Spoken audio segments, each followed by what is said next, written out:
In 2007, Oprah Winfrey, a billionaire American talk show host, flew over to South Africa to commission an all-girls school. It was seen in Africa as one of those moments when our people from the diaspora come home to connect and provide to less privileged kids, and we all celebrated and cheered. Fast forward 16 years later, the entire story is, quiet, disastrous. Hello, everybody. These are my girls. Oprah is giving 150 South African girls a chance for a brighter future. Her school for girls opened in Africa, fulfilling a long-cherished dream and a promise to Nelson Mandela. This has been a long time coming. This is not just, for me, some small idea. This is a supreme moment of destiny for me.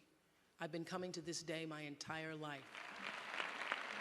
The school will be known as the Oprah Winfrey Leadership Academy for Girls. It is located south of Johannesburg. I believe that education is an open door to all life, a sustainable bridge to all that is possible. Education is my bridge to self-esteem. Former President Mandela was among the guests at the opening ceremony. Tina Turner, Mary J. Blige, Mariah Carey, Chris Tucker, and Spike Lee also attended the event. You know, everything Oprah does is next level. She's just one of those anointed people who can change the world, and we don't have very many of those people left. Winfrey claimed that educating young girls will help in the fight against HIV and AIDS. And because AIDS is a pandemic in this country, I believe that we have to begin to change the pandemic by education. Wow! So Oprah's claims as to why she opened a school in South Africa was to end the epidemic of AIDS and also to create awareness. Can someone please tell Oprah you don't need to open a girls' school to create awareness for AIDS? Matter of fact, why is she quote-unquote spreading awareness of AIDS only to girls? Sounds a little sinister. The $40 million academy aims to give poor girls a quality education. No easy task in a country where schools are struggling to overcome the legacy of apartheid. Eventually, the school will accommodate 450 girls. Margie Zaraletta, The Associated Press. Forbes magazine estimates Oprah Winfrey has given a whopping $400 million to education. And one of the causes closest to her heart is celebrating a milestone. This is a huge one for her. In an exclusive interview with ABC's Juju Chang, Oprah talks about the emotional and sometimes very difficult journey she's taken with her school for girls in South Africa, where the first class recently graduated. I've never been more proud. I think you all were exemplary. So first Oprah said the girls are her girls. Not sure what that's supposed to mean. And now we see a video of her with the first graduating students in what looks like a slumber party. What school principal has slumber parties with graduating students as some sort of graduation celebration? Oprah's life is as full as ever since leaving her throne as the Queen of Talk. But she always finds time for the girls at the Oprah Winfrey Leadership Academy. Are you happier? Are you busier? How's your life compare? I will tell you what has brought me the greatest happiness, and it's so really unexpected. Being able to step into the mother role and be a real mother, friend, companion, advisor, comforter. I didn't know that I would love it so much. The quick background story about Oprah's life. In case you didn't know, she has never been married before. She has also never had biological kids. So judging by what she just said, why didn't she have her own kids and family? If she really wanted to feel some maternal love, why would you take other people's kids that were supposed to be students as your source of maternal joy? Maternal bonding began 5 years ago as a leap of philanthropic faith inspired by the venerable Nelson Mandela. What is the single life-changing, trajectory-changing moment for me was being exposed to a world of education. So I just wanted to do that for somebody else. Out of thousands of applicants, Oprah handpicked 72 girls. I think that you are good enough. Girls who've experienced trauma and the hardships ingrained in poverty. Girls a lot like a young Oprah Winfrey. This is not unlike the way you grew up. At the time that I grew up in Mississippi, it was very much like South Africa. Segregated schools, no running water, no electricity. You will be a part of the very first class of the Oprah Winfrey. One of the moments that I thought so captures the gap that you are trying to bridge with these girls is when they react to the plumbing. Yeah, that still is one of my favorite. I mean, talk Me about too. Talk about favorite things. They were most excited, of course, about the plumbing because it means I could take a shower, I don't have to go and find buckets of water. I can flush the toilet. But there was scandal. When a female dorm advisor was charged with sexually molesting several girls, Oprah fired her and other staffers and flew to South Africa to personally apologize. You learn from your mistakes. You learn by doing.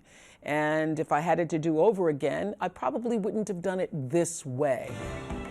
The documentary, The First Graduating Class, follows the girls' epic journey all the way to graduation. I was thinking about this day with them walking in triumph across this stage in their white dresses. Ladies and gentlemen, the class of 2011. So like any nervous mom sending kids off to college, 6 of them here in the U.S., shopping for dorm furnishings with them left her feeling like an empty nester. The very first morning, we were all going to, I can't believe I'm weeping over Target and Bed Bath & Beyond, but the morning that we were all getting dressed to go shopping for their college dorms, I mean, it's the moment it hit me. It's been a long journey, too, for Oprah, whose cable network OWN has struggled, but is recently attracting more viewers. I look at it as though I was climbing Kilimanjaro, and I was just had my head to the ground and one foot in front of the other. Now I can see the summit. Isn't that nice? I can see the summit. For Good Morning America, I'm Juju Chang in Washington, D.C. It sounds all sweet by what the media portrays about the situation at the school. But we know it's far more sinister than that. Different allegations as to how a teenage girl in Oprah's school got pregnant and had a baby in the school has surfaced, but yet got silenced by the same media just because of Oprah's status. Apparently, one of Oprah's girls got pregnant and disposed the child in the trash as soon as she gave birth, and the parents probably weren't notified of the situation. I wonder how an all-girls school with all female staffs got a young girl pregnant. I wanted to be able to be in control so I could manage what was going to happen in their lives. And so often what happens when you release it, it comes back to you. So that's what's happened. Magnificent that in the very beginning I could just tell, okay. It's just everything comes together at a point where you understand that your life is bigger than you ever imagined. You know, I never had children. Never even thought I would have children. And now I have $152, expecting 75 more next year.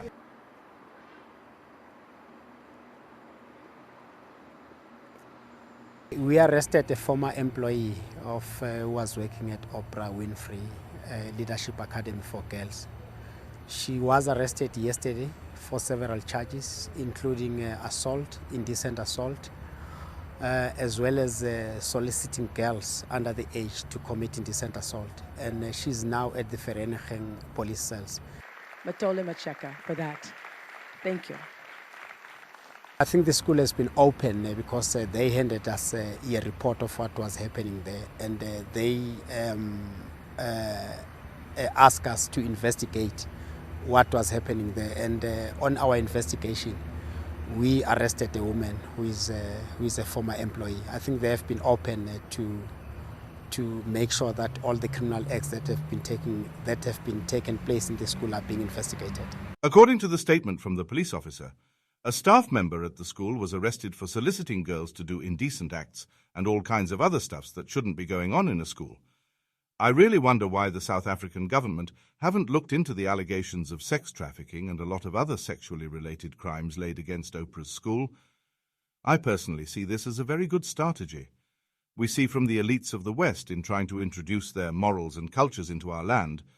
In an interview, Oprah said her and the girls always group chat on social media. What are they talking about? What is she teaching these kids? We know already that Oprah is forefront in pushing the rainbow agenda to the masses. And they've been trying to infiltrate our communities with these laws for a while now, punishing countries like Ghana and Uganda for not passing laws to allow homosexuality in Africa. It's not far-fetched to think that she's indoctrinating this gender ideology on these kids that would soon spread out into our communities and spread this agenda further. It is against our cultures and traditions, and I hope the Western world would respect our cultures. The South African government has refused to stand their moral ground like every other African leaders because of financial and political benefits from the West. It's so unfortunate.